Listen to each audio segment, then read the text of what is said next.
comenzamos una nueva serie en este mes de abril. ¿Cómo se llama la serie? Jesús, el Mesías prometido, ¿verdad? Y hoy arrancamos con este mensaje que tiene por título El Cordero Pascual.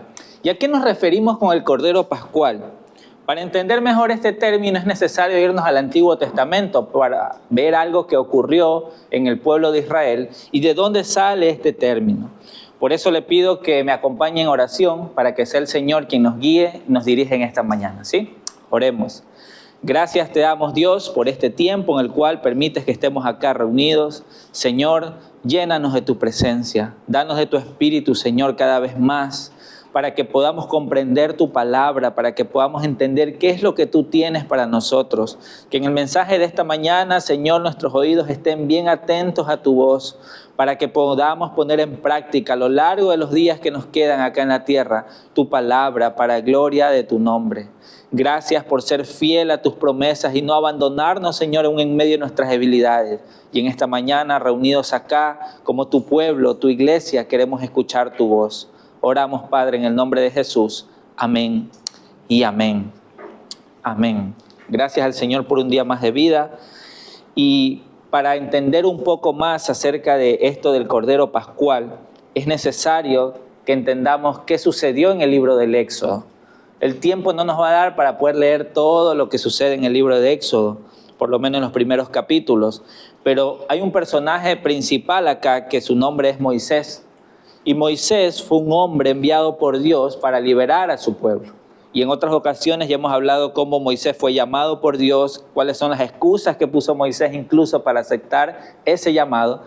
Pero Moisés, cuando ya hace aquello junto con su hermano Aarón, van ante el faraón para pedirle que deje salir a los israelitas de Egipto. Recuerden que el pueblo de Israel se encontraba en esclavitud allí. Ya llevaba muchísimos años en esclavitud, pero el faraón se niega. Dice, no los voy a liberar. Entonces Dios, en su plan maravilloso, envía plagas, más conocidos como las 10 plagas de Egipto, demostrando su poder y obligando al faraón a ceder. Por eso el primer punto de este mensaje le he llamado la plaga de muerte. También es conocida como la muerte de los primogénitos. Fue la última de las plagas en las cuales el Señor demuestra su poder y con gran poder le demuestra al pueblo egipcio y a los israelitas que no hay Dios como Él, que no hay Dios que pueda hacer las cosas que Él hace. No sé si usted se acuerda de las plagas que se mencionan allí, pero si usted comienza a ver Éxodo 7, Éxodo 8, Éxodo 9, Éxodo 10, en esos capítulos usted va a poder leer en detalle cuáles fueron esas plagas y qué dioses de alguna manera Dios estaba demostrando que Él es superior a esos dioses falsos, a los dioses que se mostraban en Egipto. La primera plaga es el agua convertida en sangre. La segunda es la de las ranas. La tercera es la de los piojos o mosquitos, según la traducción y el entendimiento. La cuarta es la plaga de las moscas. La quinta es la peste en el ganado. La 6 es de las úlceras. Eran unas llagas dolorosas que afectaban tanto a los animales como a los humanos. La 7ª era el granizo, una fuerte tormenta destruyó cultivos y ganados. La plaga de las langostas, que fue la número 8, fueron las que empezaron a devorar todo lo que quedó después del granizo. Y la número 9 acerca de las tinieblas. Una gran oscuridad cubrió Egipto por 3 días. Y la 10ª plaga, que es la plaga de la muerte de los primogénitos. En cada una de estas plagas, Moisés va ante el faraón y el faraón le da la misma respuesta a Moisés. Le dice, no voy a dejar ir al pueblo. Y cuando ya se veía el faraón en aprietos al ver que las plagas de Dios eran muy duras, muy fuertes para su pueblo, entonces era como que ya ahora sí los voy a liberar. Pero después decía, no los voy a liberar. Y el corazón del faraón se endurecía cada vez más. Y en esta última plaga, que es la que quiero que leamos con atención, quiero que usted lea en detalle junto a mí Éxodo capítulo 12, versículos del 1 al 14. Vamos a estar leyendo porciones largas de las Escrituras y yo le pido, en el nombre del Señor, que no se distraiga, que no se aburra. Y si usted está con sueño, con cansancio o lo mira al de al lado, por favor, en amor del Señor, despiértelo y dígale, hermano, no te duermas. Sigamos leyendo la palabra. ¿Ok? Éxodo capítulo 12, versículos del 1 al 14. Nada de andarse golpeando por si acaso. Éxodo 12, del 1 al 14. ¿Lo encontró? Amén. Éxodo 12, el 1 al 14, la palabra del Señor dice así: mientras los israelitas todavía estaban en la tierra de Egipto, el Señor dio las siguientes instrucciones a Moisés y a Aarón. Versículo 2. A partir de ahora, este mes será el primer mes del año para ustedes. Anuncien a toda la comunidad de Israel que el 10º día de este mes, cada familia deberá seleccionar un cordero o un cabrito para hacer un sacrificio, un animal por cada casa. Versículo 4. Si una familia es demasiado pequeña para comer el animal entero, lo compartirá con una familia vecina. Dividan el animal según el tamaño de cada familia y la cantidad que cada uno pueda comer. Versículo 5. El animal seleccionado deberá ser un macho de oveja o de cabra de 1 año y que no tenga ningún defecto. Versículo 6. Cuiden bien el animal seleccionado hasta la tarde del día 14 de este primer mes. Entonces, toda la asamblea de la comunidad de Israel matará su cordero o cabrito al anochecer. Versículo 7. Después tomarán parte de la sangre y la untarán en ambos lados y en la parte superior del marco de la puerta de la casa, donde comen el animal. En esa misma noche asarán la carne al fuego y la comerán acompañada de hojas verdes y amargas y pan sin levadura. No comerán nada de la carne, ni cruda, ni hervida en agua. Asarán al fuego el animal entero con la cabeza, las patas y las entrañas. Versículo 10. No dejen ninguna sobra para el día siguiente. Quemen todo lo que no se hayan comido antes de la mañana. Estas son las instrucciones para cuando coman esa comida. Estén totalmente vestidos, lleven puestas las sandalias y tengan su bastón en la mano. Coman deprisa porque es la Pascua del Señor. Esa noche pasaré por la tierra de Egipto y heriré de muerte a todo primer hijo varón y a la primera cría macho de los animales en la tierra de Egipto. Ejecutaré juicio contra todos los dioses de Egipto, porque yo soy el Señor. Pero la sangre sobre los marcos de las puertas servirá de señal para indicar las casas donde ustedes están. Cuando yo vea la sangre, pasaré de largo. Esa plaga de muerte no los tocará a ustedes cuando yo hiera la tierra de Egipto. Versículo 14. Este será un día para recordar. Cada año, de generación en generación, deberán celebrarlo como un festival especial al Señor. Esta es una ley para siempre. ¿Qué le parece esta porción? No sé si es la primera vez que lo lee, pero es una porción muy interesante, muy importante, incluso dentro de la historia judía y aún actualmente. ¿Saben que la palabra Pascua proviene del hebreo Pesaj, que significa pasar de largo o pasar por alto? Entonces, fíjense cómo en el versículo 11 al final dice: coman deprisa porque es la Pascua del Señor. De alguna manera el Señor les está diciendo a su pueblo: yo voy a enviar una plaga que va a hacer que mueran los primogénitos de todas las casas, incluso los animales, pero para que ustedes, mi pueblo, pueda ser salvado de esa muerte, ustedes tendrán que seguir estas instrucciones. Y lo que acabamos de leer fueron las instrucciones. ¿Qué debían hacer? Debían matar un cordero, pero no era cualquier cordero y no era de cualquier manera. Alguien puede haber dicho: pero ¿por qué no lo hervimos en agua al cordero? Sabe más rico si es hervido. ¿Para qué lo vamos a hacer?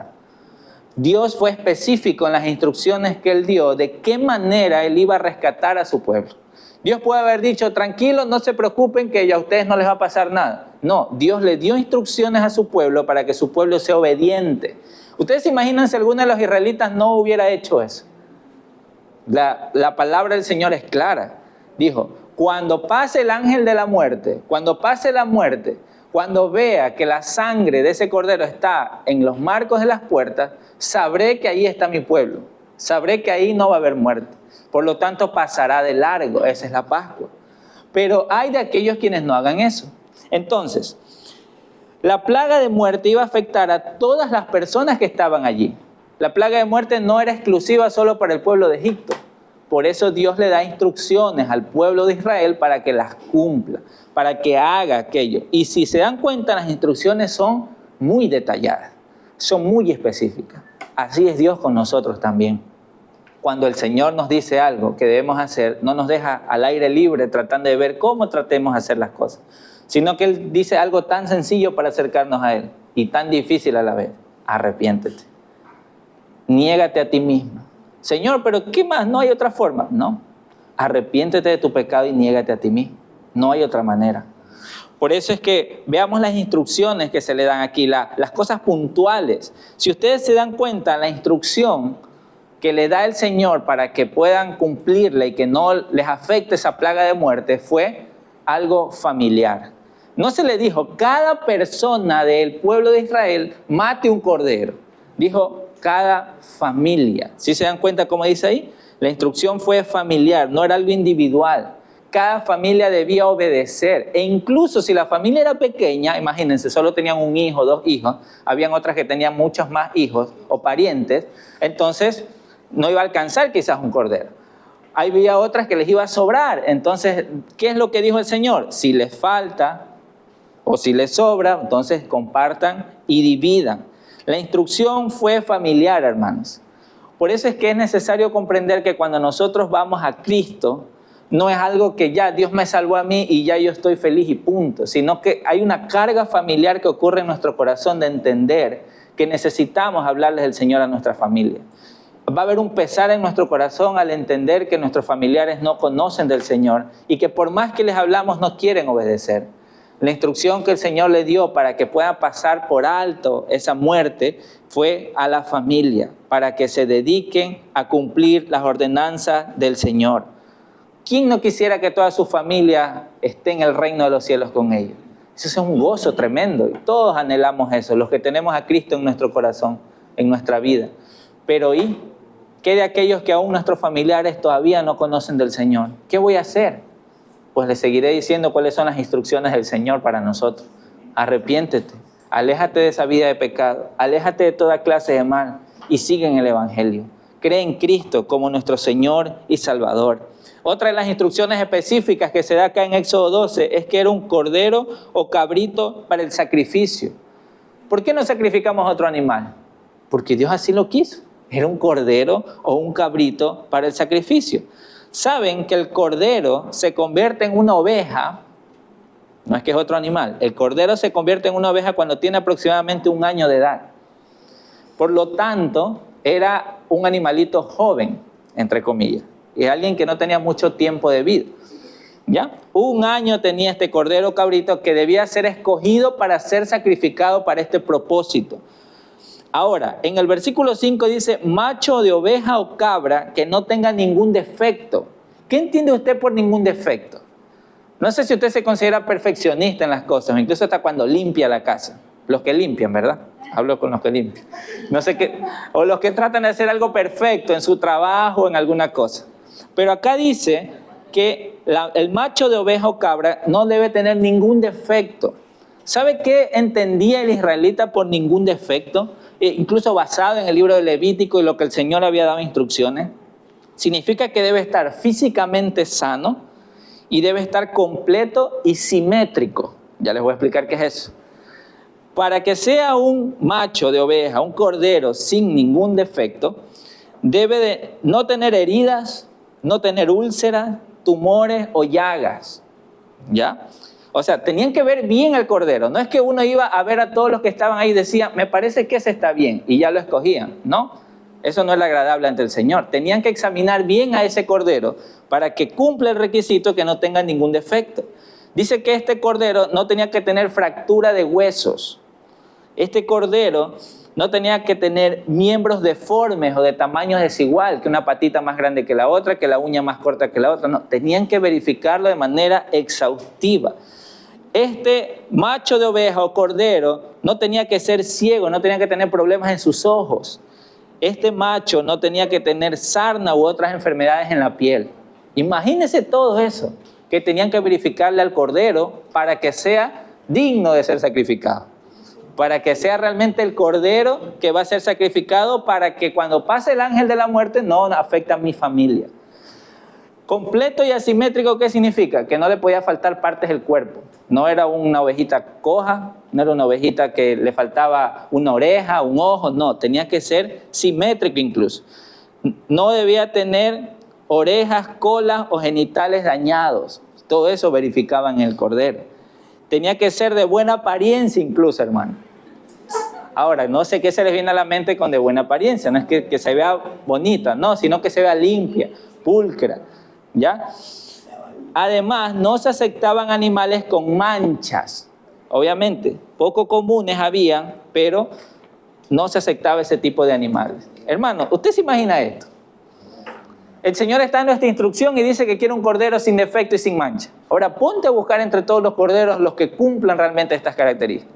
A la final encontraron 2 o 3 que cumplían 2, pero la otra ya no. Le falta una oreja, le falta un pie. Se hirió, se tropezó, se quebró un hueso. Ya no sirve. Tiene que ser un cordero sin defecto, sin mancha, sin contaminación. Alguien presentable, como dice.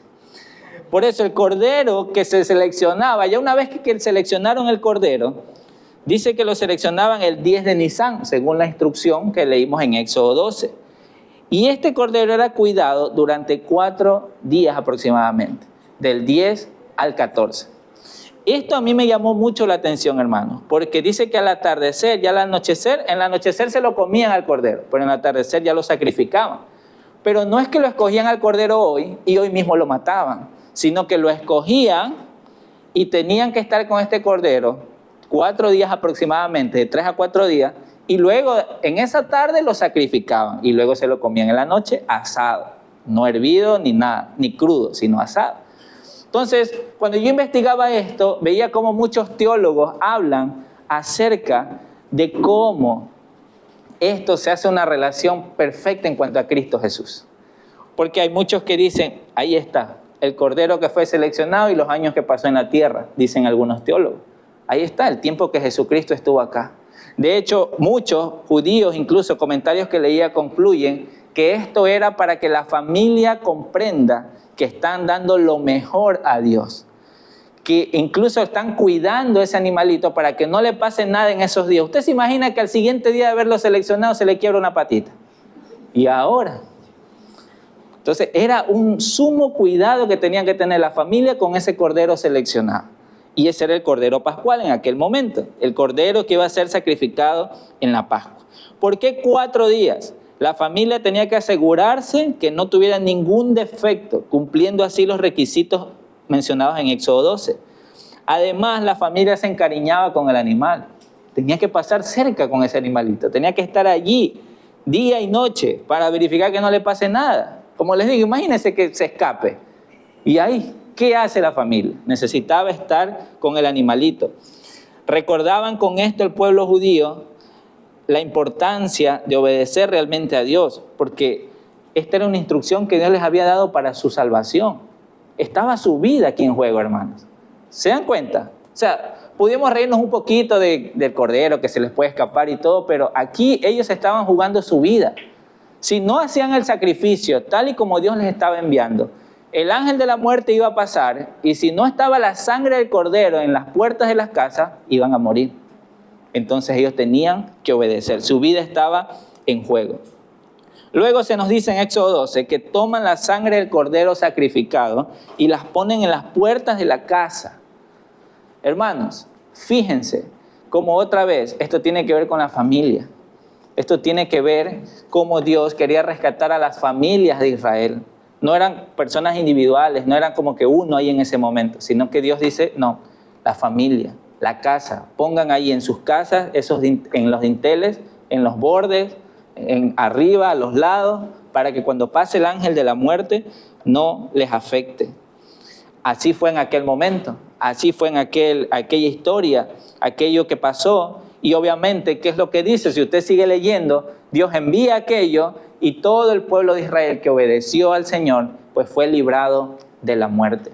¿Por qué? Porque obedeció al Señor y ese sacrificio fue aceptado delante de Dios. Esa sangre del cordero fue puesta en los dinteles de las casas, en las puertas de las casas. Ahora, hermanos, hay algunas cosas que si usted investiga, los judíos lo tomaron a medida que pasó el tiempo como una serie de pasos para poder tener ya esta cena de la Pascua. Porque si bien es cierto, ya salieron de Egipto, fueron pasando las generaciones y ya el Señor no volvió a hacer lo mismo, sino que ahora el pueblo cada año, en este mes de Nisan, recordaba cómo Dios había demostrado su poder en el pueblo de Egipto y cómo los había rescatado de la esclavitud. Entonces, cada año lo recordaban. Y ahí tenían el pan sin levadura, tenían hierbas amargas, tenían el cordero asado, tenían vino incluso. Se dice que en la cena de la Pascua tenían vino en 4 copas. No sé si usted sabía eso. Habían vino en 4 copas. Y que eso representaba para los judíos las promesas de redención de Dios en Éxodo 6, del 6 al 7. ¿Puede acompañarme a ver? Éxodo 6, del 6 al 7. Más atrasito. El pueblo en medio de la Pascua recordaba la liberación del pueblo de Egipto, pero al tomar el vino ellos recordaban esto también. Se bebían 4 copas. Versículo 6. Por lo tanto, dile al pueblo de Israel, yo soy el Señor. Te libertaré de la opresión que sufres y te rescataré de la esclavitud de Egipto. Te redimiré con mi brazo poderoso y con grandes actos de juicio. Te tomaré como pueblo mío y seré tu Dios. Entonces sabrás que yo soy el Señor tu Dios, quien te ha librado de la opresión de Egipto. ¿Para qué el Señor liberó al pueblo de Israel de Egipto? Para que ellos estén bien. Es para que su nombre sea glorificado. Para que el pueblo conozca que hay un Dios que realmente es poderoso. Que los dioses de Egipto son payasos al lado de realmente el Dios todopoderoso. Hermanos queridos, Dios demuestra su poder para que le glorifiquemos. Por eso Él dice, te tomaré como pueblo mío y seré tu Dios. Y entonces sabrás que yo soy el Señor tu Dios. Dios hizo esa demostración de poder. Y yo cuando miraba esto, me preguntaba y decía, ¿acaso Dios no ha hecho eso conmigo? Y les pregunto a ustedes, ¿acaso Dios no ha hecho eso con usted? ¿Acaso Dios ya no le ha presentado su evangelio? Le ha dicho que se arrepienta, lo ha hecho hijo suyo, lo ha hecho ciudadano del cielo y le ha dado grandísimas promesas y ha enviado el Espíritu Santo a morar en usted. ¿Acaso no conoce usted que ya Él es su Dios y que no hay otro fuera de Él? Hay de aquellos cristianos quien no reconocemos eso cada día en nuestra vida, porque entonces la incredulidad se está apoderando de nuestro corazón. Las enfermedades, las angustias están apoderándose de nosotros y desestimamos de que todo lo que Él nos ha mostrado es para que le demos gloria y honra a Él por los siglos de los siglos. Y por eso es que en esta celebración de la Pascua en aquel momento, Dios les dejó este recordatorio al pueblo de Israel de su poder, de lo grande que es Él, de cómo Él puede dar estas instrucciones y por medio de este sacrificio del Cordero puede salvar y librar de la muerte a toda una generación. Hermanos, el nombre de Dios debe ser glorificado de generación en generación. Yo me pregunto, ¿está siendo glorificado en esta generación? ¿Está siendo conocido el nombre de Dios en esta generación? ¿Qué está haciendo usted? ¿O usted todavía está luchando con entender si realmente Dios existe o no existe? ¿O usted todavía está luchando en dejar esa vida que a Dios le desagrada? Dios demostró su poder y Dios sigue demostrando su poder. Él sigue rescatando vidas a aquellos quienes depositan su fe en Él. Él sigue diciendo, yo soy ese Dios que te puede rescatar. Por eso el segundo punto de este mensaje es la nueva Pascua. Si bien es cierto, eso pasó con Israel, nosotros no somos israelitas. Nosotros no hacemos eso cada año para tratar de recordar cómo nos liberaron de Egipto. O sea, nosotros no estuvimos ahí. Pero hay muchas personas quienes hacen la comparación, y está bien hacerlo, en cómo nosotros tenemos de manera simbólica ese Egipto en nuestros corazones. La esclavitud del pecado. Faraón representando a Satanás. Y cómo Dios quiere liberarnos de esa esclavitud. Y cómo Dios quiere rescatarnos del poder de las tinieblas en nuestros corazones. Por eso la nueva Pascua nos da esperanza. Y esa nueva Pascua es la que realizó Cristo Jesús. Si usted va a Mateo, Marcos, Lucas y Juan, usted va a ver que ahí están los relatos de la Pascua, cuando Jesucristo la celebró. Ahora, ¿Jesús cuántos años estuvo en la tierra? Hay muchos que dicen 33, 32, a los 33 murió Cristo. Ok. ese tiempo que estuvo Jesús, desde pequeño, él fue instruido en celebrar esta Pascua. Él cada año la celebraba con su familia. Cada año cumplía todo esto que Dios le había dado. Pero hubo una última Pascua que él celebró que la hizo diferente. Y eso es lo que marcó la historia en cuanto a esta fiesta y lo que hoy significa para nosotros. Por eso es que podemos decir que en Mateo, Marcos, Lucas y Juan se nos detalla acerca de esta nueva Pascua, porque Jesús le da un significado diferente, le añade algo más a lo que ya los judíos entendían. ¿Qué es lo que entendían los judíos? Estábamos esclavos en Egipto, Dios tiene el poder para rescatarnos, Dios nos dio instrucciones y por medio del Cordero que fue sacrificado, entonces fuimos rescatados. Eso entendía el pueblo judío y cada año lo recordaba y lo celebraba para recordar el poder de Dios en aquel momento, en aquella época. ¿Ok?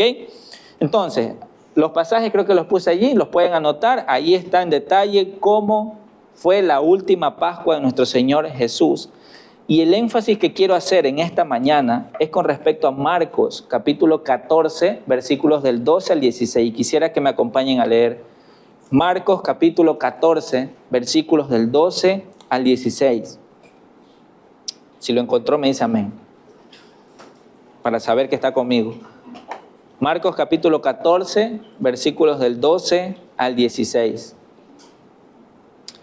El primer día del festival de los panes sin levadura, cuando se sacrifica el cordero de la Pascua, los discípulos de Jesús le preguntaron: ¿dónde quieres que vayamos a prepararte la cena de Pascua? Así que Jesús envió a 2 de ellos a Jerusalén con las siguientes instrucciones. Al entrar a la ciudad, se encontrarán con un hombre que lleva un cántaro de agua. Síganlo. En la casa donde él entre, díganle al dueño: el maestro pregunta, ¿dónde está el cuarto de huéspedes para que pueda comer la cena de Pascua con mis discípulos? Él los llevará a un cuarto grande en el piso de arriba que ya está listo. Allí deben preparar nuestra cena. Entonces los 2 discípulos entraron de la ciudad y encontraron todo como Jesús les había dicho. Y allí prepararon la cena de la Pascua.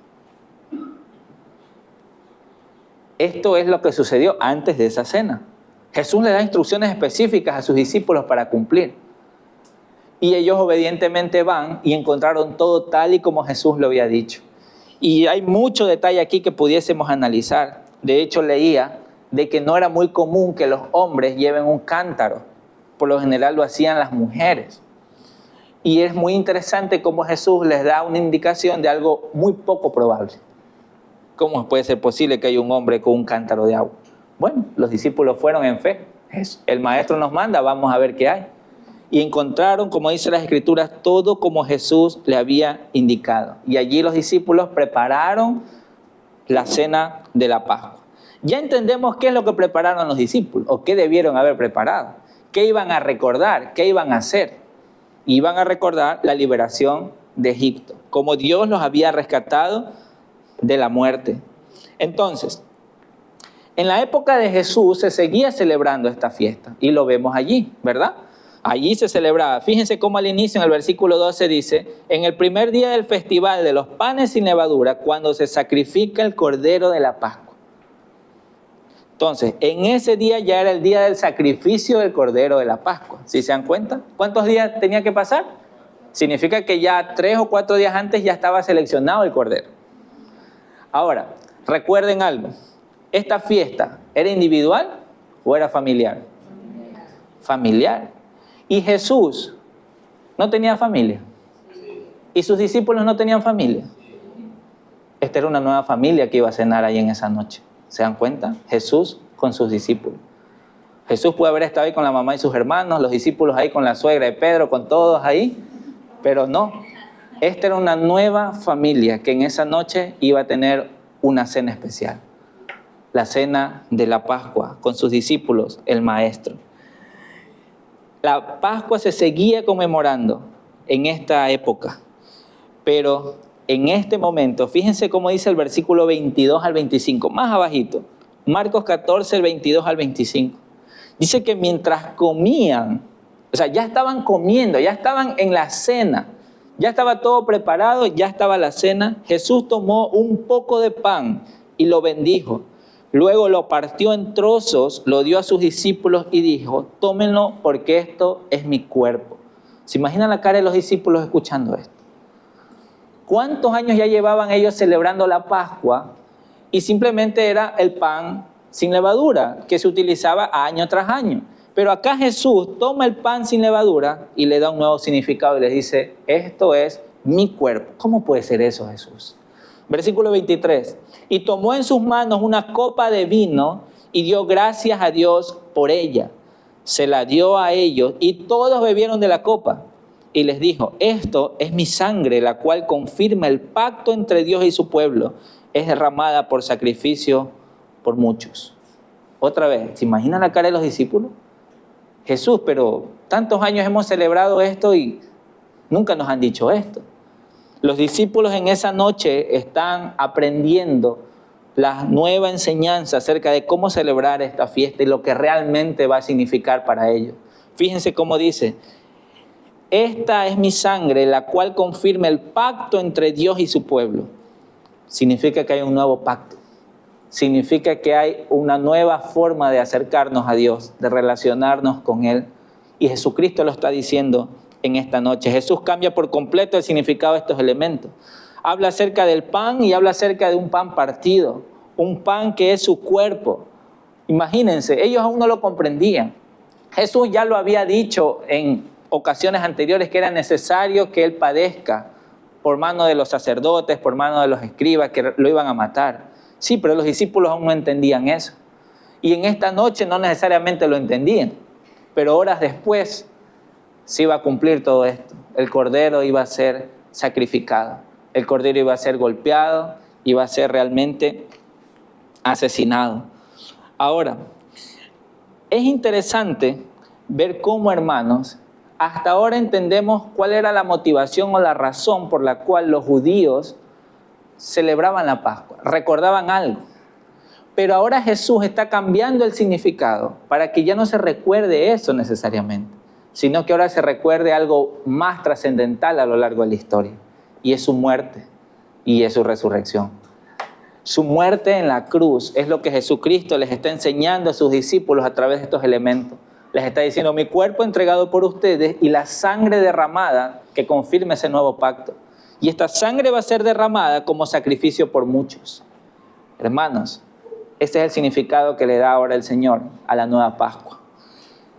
Ahora, ¿se acuerdan que les hablé de cómo en el ritual de la Pascua los judíos tomaban 4 copas? 4 copas de vino. Según los estudiosos y según el ritual, cuando ya se tomaba el pan, ya se iba a tomar la tercera copa. Por eso se dice que la tercera copa es la que ya toma Jesús y habla. Significa que faltaba una última copa. Y es muy interesante ver cómo el versículo 25 les dice el Señor, les digo la verdad, no volveré a beber vino hasta el día en que lo beba de nuevo en el reino de Dios. Es como que ahí quedó la cena. No se concluyó con sus discípulos, porque si ustedes leen en los evangelios, apenas Él termina esa parte, cantan himnos, según el ritual, después de eso viene la cuarta copa, ya vienen y lo aprenden a Jesús. Ya vienen y se van. No ocurre nada más. No se menciona que se toma la cuarta copa. Hay muchos estudiosos dicen, esa es la última copa que Dios promete que se va a tomar con su pueblo cuando Él regrese por segunda vez. Por eso es que en el libro de Marcos, en el versículo 25, dice, no volveré a beber vino hasta el día en que lo beba de nuevo en el reino de Dios. Y si ustedes leen en Mateo, ahí se habla como dice, yo la voy a beber con ustedes en el nuevo reino, cuando yo regrese. Voy a beberla con ustedes. Hermanos, yo cuando leí esto me emocionaba mucho y me gozaba y decía, Señor, qué maravilloso eres tú. Y cómo esta fiesta que fue recordada de generación en generación por ese cordero pascual allí que fue asesinado para recordar tu poder, cómo liberaste a Egipto, ahora toma un nuevo significado. Pero yo me preguntaba, Señor, ¿pero y dónde estaba el cordero allí? Nunca se menciona en los evangelios que estaban comiendo el cordero asado, ¿o sí? No hay detalle de eso. ¿Dónde está el cordero asado ahí? Tomaron el pan y tomaron el vino. ¿Y el cordero? Leía una frase mientras realizaba este estudio y decía, el cordero estaba sentado en la mesa, no sobre la mesa. El cordero estaba con ellos antes de ser sacrificado. Y es este cordero que fue el plato principal de esa noche. Jesucristo, el cordero de Dios que quita el pecado del mundo. Hermanos, qué maravilloso es saber que Dios, por su gloria, por su honra, envió a Jesucristo, por amor a nosotros también. Y a través de esta cena, que para nosotros que no somos judíos pareciera una cena más, para los judíos en aquel momento, en aquella noche, era algo trascendental. Estamos en la Pascua. ¿Dónde está el cordero? El cordero iba a ser sacrificado, iba a ser golpeado, iba a ser destruido, partido. Y tal y como lo menciona Isaías, capítulo 53, versículos del 3 al 9, dice que él fue despreciado y rechazado. Este cordero fue un hombre de dolores, fue conocedor del dolor más profundo. Nosotros le hemos dado la espalda y desviamos la mirada de él. Él fue despreciado y no nos importó. Sin embargo, fueron nuestras debilidades las que él cargó. Fueron nuestros dolores los que lo agobiaron. Y pensamos que sus dificultades eran un castigo de Dios, un castigo por sus propios pecados. Pero él fue traspasado por nuestras rebeliones, aplastado por nuestros pecados. Fue golpeado para que nosotros estuviéramos en paz. Fue azotado para que pudiésemos ser sanados. Todos nosotros nos hemos extraviado como ovejas. Hemos dejado los caminos de Dios para seguir los nuestros. Sin embargo, el Señor puso sobre él los pecados de todos nosotros. Él fue oprimido, fue tratado con crueldad. Sin embargo, él no dijo ni una sola palabra.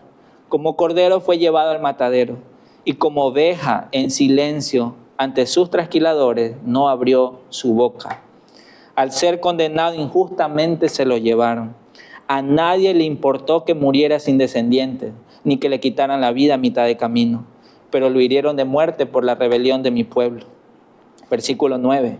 Él no había hecho nada malo y jamás había engañado a nadie, pero fue enterrado como un criminal, fue puesto en la tumba de un hombre rico. ¿Quién es Jesús para usted? ¿Quién es Jesús para usted? ¿Cuántas veces ha escuchado el Evangelio y sigue llevando una vida que a Dios no le agrada? ¿Cuántas veces más tendrás que escuchar el Evangelio para que digas, Señor, te necesito? Y aquellos quienes hoy decimos, sí, yo ya conozco al Señor, ya estoy perseverando. ¿Qué esperamos para llevar una vida que realmente agrade al Señor? El Cordero fue entregado, fue golpeado por nosotros. Yo pudiese volver a leer todo esto y hacerlo personal. Fue traspasado por mi rebelión, fue aplastado por mi pecado, fue golpeado para que yo estuviera en paz, fue azotado para que yo fuese sanado. Yo he sido extraviado como oveja. Yo me he apartado de los caminos, pero Dios puso mi pecado sobre él. ¿Cuándo fue la última vez que confió totalmente en el Señor? Dependes totalmente del Señor. Su sacrificio fue perfecto. Él fue el Cordero Pascual. De hecho, el apóstol Pablo lo menciona. Dice, Cristo es el Cordero Pascual. Esto se encuentra en 1 Corintios 5:7, en la parte final. Él dice, Cristo es nuestro Cordero Pascual y Él ha sido sacrificado por nosotros. El apóstol Pablo reconociendo esa figura del Antiguo Testamento, de cómo Dios había utilizado un cordero sin mancha, sin contaminación. Y es ahora Jesucristo sin mancha, sin contaminación, ese cordero pascual. Por eso les quería mencionar cómo el cordero debía ser sin defecto y sin mancha. Y 1 de Pedro 1, 18 al 19, para que lo anote, dice que Jesucristo fue inocente y sin pecado. Jesucristo fue sin mancha y sin contaminación. Su sangre fue colocada en los postes de las puertas para salvar a los primogénitos en aquel momento. Pero ahora su sangre, la sangre del Cordero Pascual de Jesucristo, ha sido derramada en la cruz para salvar a la humanidad del pecado y de la muerte eterna. ¿Has puesto tu confianza en Cristo? ¿Confías realmente en ese sacrificio perfecto? Dios hizo ese sacrificio en Cristo Jesús. El cordero debía ser sacrificado y comido por cada familia. Ahora el cordero ha sido sacrificado y cada uno de nosotros, comiendo ese cordero, es responsable de llevarlo a nuestras familias. Es responsable de poder llevar ese cordero y decir, mira, aquí está el cordero sacrificado. Comamos de él, de manera figurada. Comamos de él, llenémonos de él, aprendamos de él, porque es lo que necesitamos para ser librados de la muerte. La sangre del cordero trajo liberación de la esclavitud de Egipto, y la sangre de Jesús trae la liberación del pecado y de la muerte eterna. Queridos amigos y hermanos, ¿se acuerdan que Jesús estaba con sus discípulos en aquella noche? Asimismo, Jesús instituye la cena en esa noche, lo que comúnmente se conoce ahora como la cena del Señor. No le llamamos Pascua nosotros, pero le llamamos la cena del Señor, la cena que Él instituyó. Y en esa cena, Jesús se presenta como ese cordero y con esa nueva familia Él se comparte ante ellos. Pero no quedó allí, sino que ese cordero no solo era para los discípulos, sino para los discípulos de los discípulos, y los discípulos de los discípulos de los discípulos, y llegamos hasta el día de hoy, hacia usted y hacia mí, para que hoy podamos disfrutar de ese cordero pascual. Ya fue sacrificado, no necesitamos volverlo a sacrificar hoy, ya fue sacrificado el cordero. Ahora nuestra tarea es creer, tener fe, porque hay de nosotros si no lo hacemos. Cuando llegue el día del juicio, no va a haber esa sangre en los dinteles de nuestra casa, en nuestra vida. Por eso debemos confiar en Cristo Jesús. Mateo 26, 29 en NTV dice, acuérdense de lo que les digo. No volveré a beber vino hasta el día en que lo beba de nuevo con ustedes en el reino de mi Padre. Jesucristo viene a tomarse esa copa de vino en una cena con nosotros, con su familia, con su pueblo. ¿Usted se considera familia de Dios? ¿Usted se considera un pueblo de Dios, ciudadano del reino? Entonces llene de gozo su corazón al saber que ese cordero fue sacrificado por nosotros, pero resucitó al tercer día, para que por medio de él hoy tengamos esperanza en que él regresará, que no se quedó en una tumba. Jesús tenía que morir durante la Pascua. Usted se ha puesto a pensar cómo coordinaron los tiempos y la forma. De hecho, si usted investiga mucho más, usted va a ver que los principales sacerdotes y fariseos dijeron, no tiene que pasarle nada a ese Jesús en la Pascua, porque es una fiesta donde los judíos pues están más con la patria en el corazón, recordando cómo Dios los rescató y después se nos levantan. Pero el plan de Dios era que Cristo muera en ese momento. Y ellos no pudieron detenerlo. Y murió en la época de la Pascua. Queridos, la comida no nos beneficia a nosotros a menos que la comamos. ¿Sí o no? ¿De qué sirve que yo vea un desayuno hermoso ahí y no como? ¿De qué sirve que yo vea un almuerzo tan rico y no coma? Y así, no comí el desayuno, no comí el almuerzo y así paso días y días y días. ¿Qué va a pasar conmigo a la larga? Me voy a morir, ¿verdad? Porque no como, me voy a morir. Ahora imagínense de manera espiritual lo que sucede con aquellas personas quienes están viendo a Cristo, el Cordero Pascual, sacrificado por ellos para que puedan comer y simplemente lo ignoran. Después. No tengo tiempo, tengo pereza. A mí no me gusta eso de estar en las iglesias. Más allá de todo eso, el Cordero ya está sacrificado. Así que usted no va a tener ninguna excusa delante de Dios en decirle, señores que nunca me dijeron. Sí, hoy una vez más estoy acá recordándoles que es necesario creer en Cristo Jesús y arrepentirse de sus pecados. Cristo es nuestro Cordero Pascual y ha sido sacrificado por nosotros.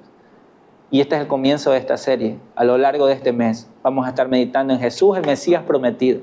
Y cómo Jesús es ese Cordero Pascual. Cuando Juan el Bautista lo vio a Jesús, ¿cuál fue la frase que salió de su boca? En grito, gritando, para que todo el mundo sepa quién era Jesús. Dice, he ahí el Cordero de Dios que quita el pecado del mundo. La gente se habría quedado como loca escuchando eso. ¿Cómo? ¿Cómo es que es el Cordero de Dios? Los israelitas entendían que si se le llamaba el Cordero es porque iba a ser sacrificado. Así mismo nosotros hoy. Cristo Jesús vino para morir por tus pecados. Cristo Jesús vino para morir por mí. ¿Puedes decir eso? Cristo murió por mí. Entonces, ¿cuál es la vida que debemos llevar? Una vida conforme a su voluntad. Una vida conforme a sus mandatos. Y hermanos, y esto no solo es para nosotros, esto es para compartirlo. Esto es para que nosotros vayamos con nuestra familia y le digamos, Cristo es nuestro Cordero Pascual. ¿Sabías eso? Cristo es nuestra Pascua. ¿Qué significa Pascua? Pasar por alto. Dios en su misericordia ha enviado a Jesucristo para que nuestros pecados sean pasados por alto. Porque Él los llevó en la cruz. Él los pagó por completo. Ya a nosotros no. A nosotros es como que si nos pasara por alto. Pero no porque queda injusticia, sino porque Cristo pagó por nuestros pecados en la cruz. Por eso, hermanos, quiero concluir con eso. Cristo es nuestro Cordero Pascual. ¿Qué va a hacer usted? No sé si lo había visto de esta manera, pero si hoy es la primera vez que lo ve de esta manera, gócese en su corazón si ya tiene fe en Cristo y arrepiéntase de su pecado si aún no ha puesto su fe en Cristo, porque es necesario comer del Cordero Pascual, porque es el único medio, es la única forma en la cual usted puede ser salvado, no hay otro. Dios no ha dado otro Cordero Pascual, otro camino, otra forma, solamente Jesucristo. Amén. Amén.